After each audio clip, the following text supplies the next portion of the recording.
নমস্কার, শুভ সন্ধ্যা। আমি আপনাদের প্রবীর বিশ্বাস। দেখছেন বিশ্বজোড়া বাঙালির আওয়াজ এনকে ডিজিটালের শান্ত সম্প্রচার এক্স ফ্যাক্টর। আজকে এক্স ফ্যাক্টরে আমরা যে বিষয়টা নিয়ে আলোচনা করতে চেয়েছিলাম সেটা হচ্ছে রাহুল গান্ধীর অ্যাটম বোমা ফাটানো। ব্যাঙ্গালোরে তিনি অ্যাটম বোমা ফাটাবেন বলেছিলেন। তো যাই হোক, শিবু সোরেনের আকস্মিক প্রয়াণ এবং আমাদের প্রাক্তন রাজ্যপাল, বিভিন্ন রাজ্যের রাজ্যপাল ছিলেন সতপাল মালিক, তার আকস্মিক প্রয়াণে পুরো ব্যাপারটা টালমাটাল হয়ে গিয়েছে। হয়তো দু একদিনের মধ্যে তিনি বোম টোম ফাটাবেন, কিন্তু আমরা আজকে ফাটাতে চলেছি আর একটা বোম। সেই বোম ফাটানোর খবর আপনাদের কাছে না পৌঁছতে পারলেও আমরা যে বোমটা ফাটাতে চলেছি তাতে শুধু আপনি অবাকই হবেন না, বিস্ময়ে হতবাক হয়ে যাবেন। দেখুন, বিএল সন্তোষ, অমিত মালব্য, সুনীল বনসালের সঙ্গে অমিত শাহ বসেছিলেন শ্রমিক ভট্টাচার্য, বিজেপি রাজ্য সভাপতি শ্রমিক ভট্টাচার্য সহ বাংলার 12 জন সাংসদের সাথে।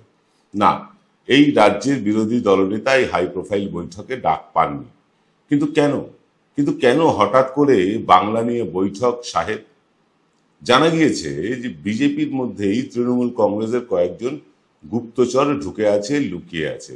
তাও আবার সেই গুপ্তচরেরা বিজেপির বিভিন্ন নানা সাংগঠনিক পদেও বসে রয়েছে। তারাই দলের ভিতরের খবর আগে থেকে পৌঁছে দিচ্ছে তৃণমূলকে।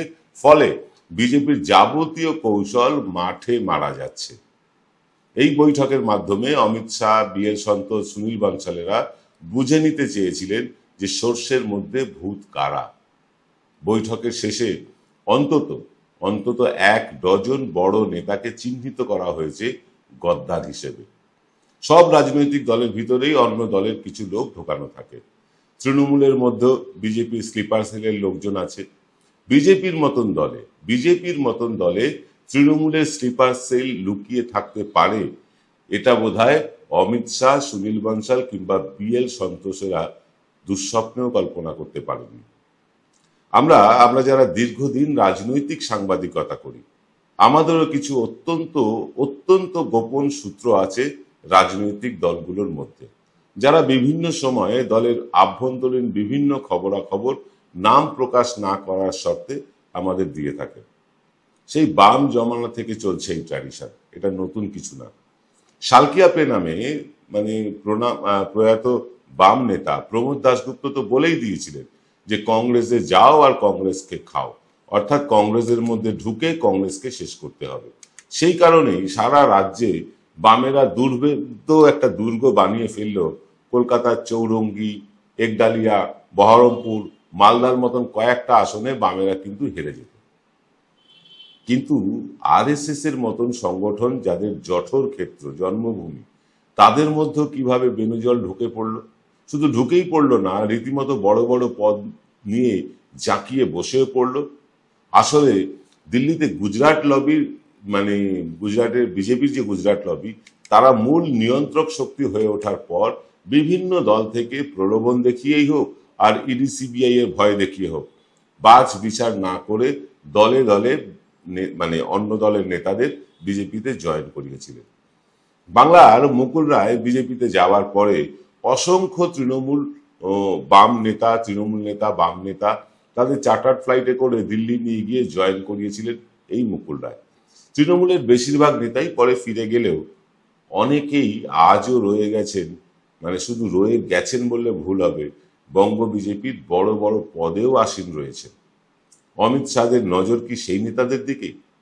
প্রাথমিকভাবে যে 1 ডজন নেতাকে চিহ্নিত করা হয়েছে, তাদের গত 1-1.5 বছরের গতিবিধি, তাদের এবং তাদের ঘনিষ্ঠ লোকজনদের ফোন কলের ওপরেও নজরদারি নিশ্চয়ই চালিয়েছে কেন্দ্রীয় বিজেপি। তারপরেই এই বৈঠক। এদিকে কুণাল ঘোষ, তিনি জানিয়েছেন 24 জন বিধায়ক আর 4 জন সাংসদ তারা নাকি দরজার ওপারে দাঁড়িয়ে আছেন, যারা অভিষেক ব্যানার্জির দরজা ফাঁক করবার জন্য দীর্ঘ প্রতীক্ষা করছেন। এদিকে যখন বৈঠকে শুভেন্দু ডাক পাননি, তখনই তিনি শতাধিক আইপিএস আইএস অফিসার তাকে সরকারের বিভিন্ন খবরাখবর দিচ্ছেন বলে প্রকাশ্যে দাবি করেছেন। কেউ যদি খবরাখবর পায়ও সাধারণত সেগুলো মুখে বলে না, শুভেন্দু বলেছেন। আমরা বলছি না ঠাকুর ঘরে কে, তবে শুভেন্দু নিজের মুখেই বলেছিলেন বিজেপিতে যাবার 6 বছর আগে থেকেই তিনি তৃণমূলের 3টে দফতরের মন্ত্রী হওয়া সত্ত্বেও বিজেপির সাথে যোগাযোগ রেখেছিলেন। অর্থাৎ তিনি যে স্বঘোষিত গদ্দার, স্বঘোষিত বেঈমান, সেটা নিজের মুখেই স্বীকার করে নিয়েছিলেন। আর এখন যেটা তিনি উগ্র হিন্দুত্ব আর তীব্র মুসলমান বিদ্বেষ ছড়াচ্ছেন, তাতে বিজেপির কতটা লাভ হচ্ছে সেটা প্রতিটা উপনির্বাচন কিন্তু চোখে আঙুল দিয়ে দেখিয়ে দিয়েছে।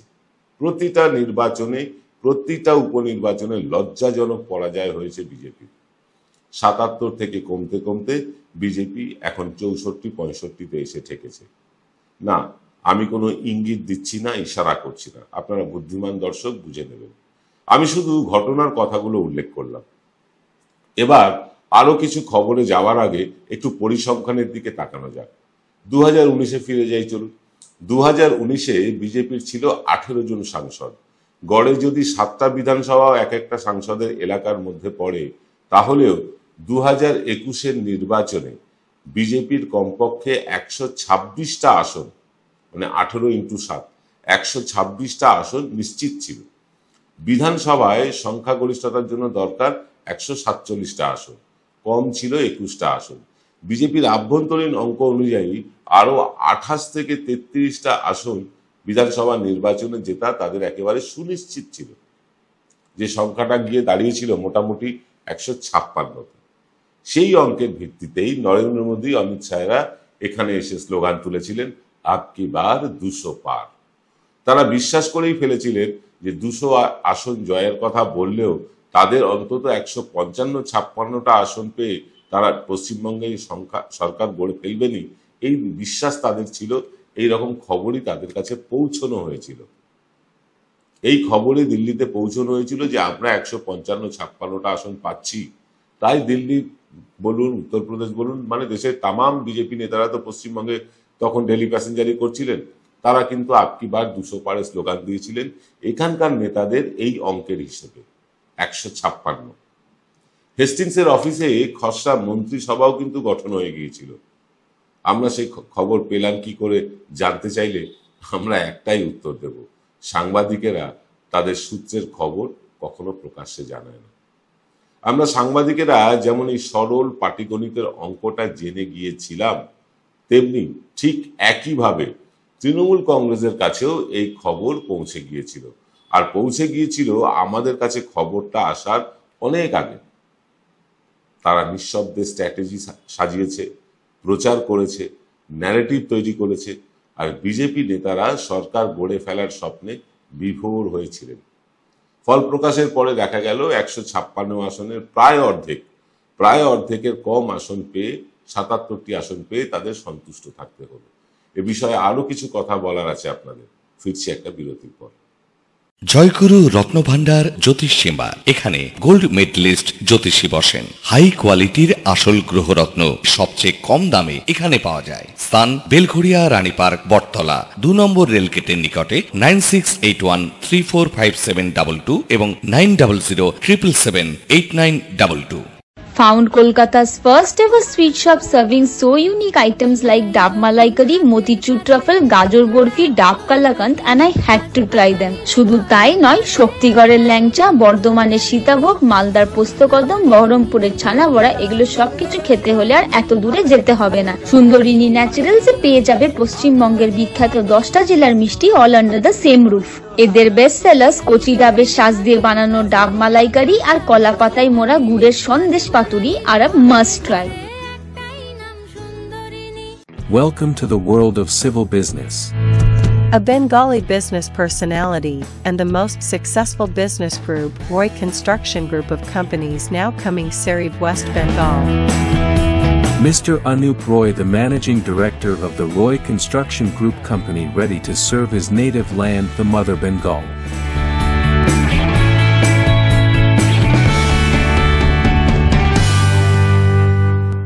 ফিরলাম বিরতির পর। আপনারা দেখছেন বিশ্বজোড়া বাঙালির আওয়াজ, এনকে ডিজিটালের শান্ত সম্প্রচার এক্স ফ্যাক্টর। বিজেপির এখানে ঠক বাজতে গা উজাড় হয়ে যাবে, কারণ বিজেপি যেভাবে পাইকারি হারে বাম এবং তৃণমূল থেকে লোকজন ঢুকিয়েছিল, তার প্রায়শ্চিত্ত এবার বিজেপিকে করতে হবে। কারণ একটাই, আপনারা মনে করে দেখুন, বামেদের যে শতাংশ ভোট সেবার কমেছিল, ঠিক ততটাই ভোট বেড়েছিল বিজেপির। অর্থাৎ বামেদের যে ভোট কমেছিল, বামেরা গোপনে সেই ভোটটা বিজেপিকে ট্রান্সফার করেছিল। এবং বামেদের অনেক নেতা উত্তরবঙ্গ সহ রাজ্যের বিভিন্ন জায়গায় বড় বড় পদ আসীন হয়ে আছেন। মানে তৃণমূলের বড় নেতা তারাও কিন্তু রাজ্যের বিভিন্ন পদ আসীন হয়ে আছেন। তারা আবার স্বঘোষিত গদ্দারও বটে। এই মানুষগুলোকে বিজেপি বিশ্বাস আদৌ করবে কি? যদিও শুভেন্দু অধিকারী ডাক পেয়েছেন দিল্লিতে অমিত শাহের কাছে আলাদা আলোচনা করার জন্য, কিন্তু আলোচনা যাই হোক, তা ফলপ্রসূ হবে কি? ফলপ্রসূ এই কারণেই হতে পারে না, কারণ বিজেপি যদি এখন চায় যে শুধুমাত্র আরএসএস করা লোকজনই দলের নেতৃত্ব দেবে, তাহলে বিজেপি কিন্তু টুকরো টুকরো হয়ে যাবে। যারা পদে থাকবেন না, যারা টিকিট পাবেন না, তারা বিজেপিতে আর থাকবেন না। কারণ বিজেপিতে যারাই গিয়েছেন তারা, মানে বাম থেকে বলুন, কংগ্রেস থেকে বলুন, তৃণমূল কংগ্রেস থেকে বলুন, যারাই বিজেপি জয়েন করেছে তারা কোনো আদর্শের জন্য বিজেপি জয়েন করেনি। তারা জয়েন করেছিলেন কলাটা, মূলটা, ভোটের টিকিটটা, বিভিন্ন পদটা, এইগুলো পাওয়ার লোভে। যখন সেইগুলো আর পাবেন না, তখন কিন্তু তারা দলেও থাকবেন না। ফলে বিজেপি কিন্তু আরো নিঃসঙ্গ হলেও বিজেপি কিন্তু খাঁটি সোনা হয়ে উঠবে। বিজেপির ভোট শতাংশ যদি 15-16% নেমে যায় এই ছাঁটাই বাছাইয়ের ফলে, এই 15-16% ভোট কিন্তু বিজেপিকে কেউ আটকাতে পারবে না। এটা কিন্তু বিজেপির খাঁটি ভোট হবে। যেভাবে কংগ্রেসের যে 3-4% ভোট আছে, সেটা কংগ্রেসের একেবারে খাঁটি ভোট। কোনো প্রলোভন, কোনো ভয়, কোনো কিছুর বিনিময়ে কংগ্রেসীরা তৃণমূলে যায়নি। এই হচ্ছে সেই মানুষগুলো। 15-16% মানুষ কিন্তু বিজেপিতেই থেকে যাবে। তাহলে পশ্চিমবঙ্গ দখলের স্বপ্ন কি স্বপ্নই থেকে যাবে? আমি এক কথায় উত্তর দিচ্ছি, হ্যাঁ, এই স্বপ্ন বিজেপির স্বপ্নই থেকে যাবে। কারণ পশ্চিমবাংলার গদি আসীন হতে হলে যে সাংগঠনিক দক্ষতার প্রয়োজন, সেটা না আছে সুকান্ত মজুমদারের, না আছে রাহুল সিনহা, না আছে শুভেন্দু অধিকারী, আর না আছে শ্রমিক ভট্টাচার্যের। একমাত্র ছিল দিলীপ ঘোষের, তাকেও মানে কোনো রকমে মানে সাইড করে রাখা হয়েছে, গদ্দার মতন একটা তকমা লাগিয়ে, বেঈমান ইত্যাদি ইত্যাদি, বা গুপ্তচর, এইসব মানে নানা রকম তকমা লাগিয়ে তাকে সাইড করে রাখা হয়েছে। এটাও কি তৃণমূলের একটা স্ট্র্যাটেজি? তৃণমূল কি চাইছে যে দিলীপ ঘোষকে সাইড করে রাখুক যাতে বিজেপির সংগঠন না বাড়ে? সেই কারণেই কি তৃণমূল থেকে যাওয়া একটা অংশ তারা বারবার মানে শুভেন্দুকে এগিয়ে দিতে চাইছে আর দিলীপ ঘোষকে সরিয়ে দিতে চাইছে? সৌমিত্র খান, শঙ্কুদেব পণ্ডা, অনেক নাম আছে। যে কজনের নামগুলো আমি বলছি না বা বললাম, প্রত্যেকেই কিন্তু চাইছে শুভেন্দুর লবি ক্ষমতায় আসুক বা তারাই নির্ণায়ক শক্তি হোক, দিলীপ ঘোষ সরে যাক। এটাই কি তৃণমূল চেয়েছিল? যে দিলীপ ঘোষ মাইনাস বিজেপির যা অবস্থা, সেটা কিন্তু তৃণমূলের পক্ষে সহায়ক হয়ে উঠবে। এটাই কি তৃণমূল চেয়েছিল? সেই কারণেই কি তারা গুপ্তচর বসিয়ে রেখেছে বিজেপির অভ্যন্তরে? আমরা সে কথা জানি না, কিন্তু এটা নিশ্চিতভাবে বলতে পারি যে বিজেপির যা বর্তমান সাংগঠনিক অবস্থা, সেই সাংগঠনিক অবস্থা থেকে আগামী 7-8 মাসের মধ্যে ঘুরে দাঁড়িয়ে তৃণমূলকে হারিয়ে এ রাজ্যে মানে দখল করা বিজেপির কাছে অলীক কল্পনা ছাড়া আর কিচ্ছু না। বিজেপির পক্ষে সম্ভবই না পশ্চিমবাংলায় ক্ষমতায় আসা, অন্তত আগামী নির্বাচনে। 2026-এর নির্বাচনে বিজেপি ক্ষমতায় তো আসছেই না, উল্টে তাদের যে আসন সংখ্যা, যে 77টি আসন তারা পেয়েছিল, সেখান থেকে অন্তত 20-25টা আসনও যদি কমে যায়, আমরা অন্তত অবাক হব না। কারণ আমরা পথে ঘাটে ঘুরছি, মানুষের সাথে কথা বলছি, মানুষের রিয়াকশন নিচ্ছি, তার ফলে আমরা যেটা দেখতে পাচ্ছি, তাতে বিজেপির জনপ্রিয়তা বা বিজেপির যে ক্রেজ যেটাকে বলা হয়, সেটা কিন্তু পশ্চিমবাংলায় আর নেই। মোদি হাওয়া বা মোদি লহর বলে যেটা বলা হতো, সেইটা সারা দেশে কোথাও আর নেই, পশ্চিমবাংলায় নেই। অ্যান্টি ইনকমবেন্সি কিন্তু মাথা চাড়া দিয়ে উঠেছে। আর এটাকে রুখতে গেলে বিজেপির যে ধরনের স্ট্র্যাটেজি নেওয়া প্রয়োজন, অর্থাৎ এই মণ্ডলে জেলায় কমিটি মানে ভেঙে দিয়ে নতুন করে আরএসএস করা লোকজনকে বসানো, এটা করতে যে সময়টা বিজেপির লাগবে, সেটা অন্তত পক্ষে 1.5 মাস থেকে 2 মাস। আর ভোটের বাকি আছে মাত্র 7-8 মাস। যারা দায়িত্ব পাবে তারা কি 6 মাসের মধ্যে এতটাই সংগঠন গুছিয়ে ফেলবে যে 77 থেকে তারা জাম্প করে একদম 150-তে পৌঁছে যাবে? আপনার কি মনে হয়? কমেন্ট করে লিখে জানান। আজ এ পর্যন্ত। সকালবেলা আসছেন সুমন ভট্টাচার্য সরাসরি সুমন অনুষ্ঠান নিয়ে। অভিষেক বন্দ্যোপাধ্যায় নতুন দায়িত্ব পেয়েছেন সংসদে দলের তরফ থেকে, সেই নিয়ে বিশেষ আলোচনা করতে আসছেন সুমন ভট্টাচার্য। দেখতে ভুলবেন না। সকলে ভালো থাকবেন। শুভরাত্রি।